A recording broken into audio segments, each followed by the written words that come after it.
I had just won $5 million in the lottery, and my husband Frank was planning to buy us a mansion. But on the day we moved into our new home, his ex-girlfriend Lily suddenly showed up with a child, crying that her husband had died and they had nowhere to go. Frank was overcome with sympathy, and immediately invited her to stay in our master bedroom. Suddenly, there was an extra person in our marital bed, his ex-girlfriend of 7 years. I exploded in anger, but he accused me of being heartless. You know she's a poor widow now. How can you be so cruel as to let them live on the streets? When did you become so cold-hearted? My usually kind mother-in-law also changed her tune. I've heard that rich men all have 4 or 5 wives. My son is rich now, so he can afford to marry another woman. By order of arrival, it's only fair for you to be the second wife. Seeing my husband nodding in agreement, I called my lawyer. He thought I had given in, and happily showed his ex around our new mansion. But he forgot. I was the one who won that $5 million.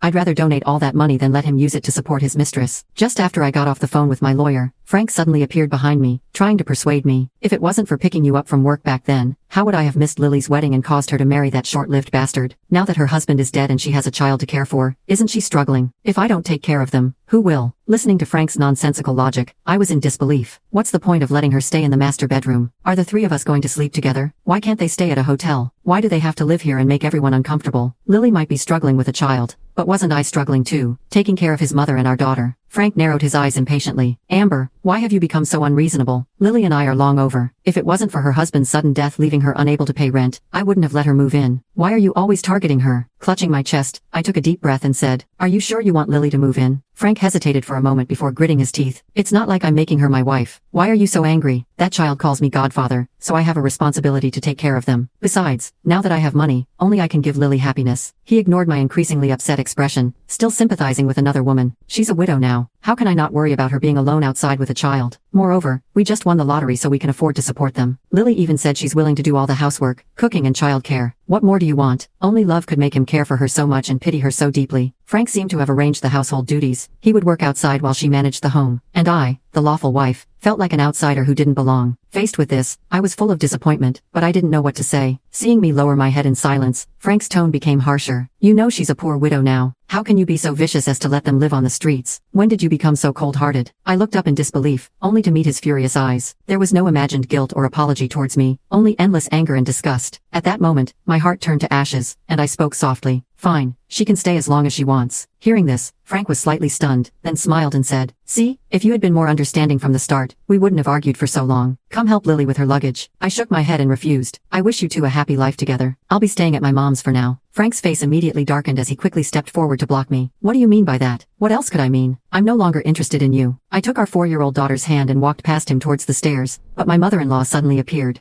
She glared at me angrily. "You want to take my granddaughter back to your mother's house and let people gossip about my son? You're not going anywhere. Stay put at home like a good wife." I snorted coldly. "You mean you want me to stay home and serve the mistress?" My mother-in-law stared at me disapprovingly. "Don't use such harsh words like mistress. If we're going by who came first, you're the mistress. Rich men all have 4 or 5 wives. My son is rich now, so why can't he support another woman? Lily is prettier and better suited for social occasions. You can just stay home and do the housework for us." I couldn't help but laugh. Winning $5 million and suddenly they think they're on par with the truly wealthy. What are you comparing yourself to, with that underdeveloped brain of yours? I mocked her loudly. "Oh yes, you may be ugly, but you sure have big dreams." My mother-in-law immediately flew into a rage, pointing her finger at my nose and cursing. "How dare you speak to me like that, you ill-mannered brat? You've lived in this new house for so long and still don't know how to cook or follow the rules. My son really has bad luck marrying you." Frank silently walked to his mother's side, glaring at me coldly. Like mother, like son, they were cut from the same cloth. I put my hands on my hips and said coldly, "Didn't your new daughter-in-law say she'd take care of all the housework? Let her do it." Lily, who had just entered, heard this and started crying as if she had suffered some great injustice, running into the kitchen sobbing. Seeing this, Frank immediately became anxious. "All of you, stop talking. I'm just letting Lily stay here temporarily to take care of her. Amber, can you stop being such a jealous woman and targeting her? We have a child together. Are you afraid I'll rekindle things with her? If I really couldn't let her go, would I have let you bear my child?" Hearing this I was stunned, my nose stinging with unshed tears. "Fine, let her stay comfortably. I'm leaving." Seeing my softened tone, Frank also lowered his voice to lecture me. "Look, if you take the child back to your mother's house, won't people gossip that I'm abusive or cheating? When your husband's reputation is in tatters, will you be happy then?" I couldn't help but sneer at Frank. Hadn't he already cheated? Why keep up this pretense? But whenever I called Lily a mistress, he and his mother would act like proper people and accuse me of being narrow-minded and not understanding the rules. At this point, Frank took out his phone and transferred me $10,000, sighing, "I got a bit emotional earlier and shouldn't have spoken to you like that, but aren't you just making a fuss for some spending money? Now that I've given you money, I advise you to quit while you're ahead and don't push your luck." Also, control that jealousy of yours. Next time, I may not forgive you so easily. Ignoring Frank, I immediately picked up our child and headed downstairs, but Lily suddenly appeared at the front door. She had changed into a French maid outfit that accentuated her curves. She was proudly wielding a broom in front of me. The floor was indeed spotlessly clean. My mother-in-law was very satisfied with this sight, and immediately clapped her hands in praise. Lily is indeed beautiful and hardworking, unlike some women who don't even know how to use a mop. Hearing this, I sneered. She hasn't paid me any rent or food expenses, and you expect me to be grateful just because she swept the floor. Is it your brain that's not working properly, or have I gone crazy? As soon as I finished speaking, Lily's tears dropped to the ground with a plop. Amber, please don't blame Mrs. Foster and Frank. If you must blame someone, blame me. It's all my fault. If I wasn't at my wit's end, I would never have come to Frank's house. I'll take my child and leave now. We can sleep under a bridge if we have to. I don't want to cause any more fights in your family. Lily staggered to her feet, saying she would leave, but her body honestly leaned towards Frank. Frank made no effort to hide it, directly hugging her tightly from behind. Amber, I really misjudged you. I've already said that Lily is just temporarily staying here with her child. You still want to drive them out to live on the streets? You're a mother yourself. How can you not have any sympathy for them? If you want to vent your anger, vent it on me. What's the point of bullying a widow and orphan? Lily nestled in Frank's arms with her back to him, her eyes full of undisguised triumph.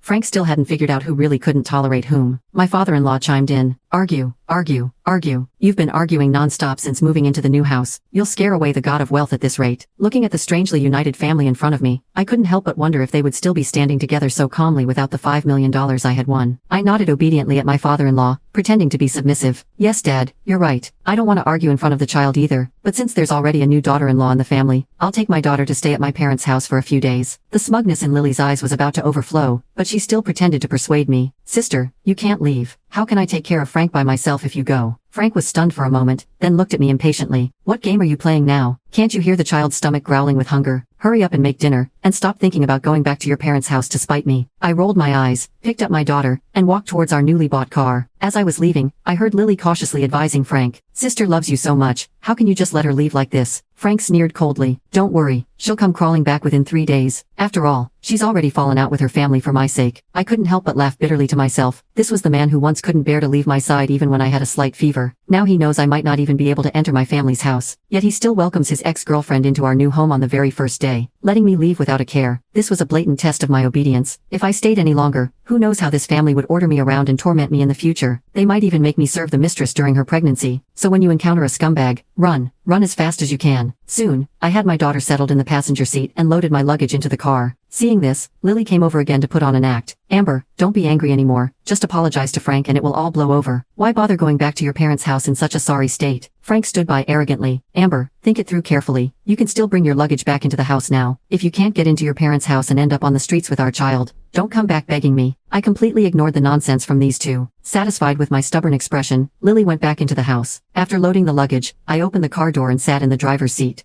Suddenly, Frank blocked the car door with his hand, his face gloomy. Amber, don't regret this. I snorted coldly and slammed the car door shut, finally getting rid of him. The next second, Frank's phone rang. He looked down and was instantly shocked. He started banging on my car window frantically. Honey, which bank card did you deposit the lottery winnings into?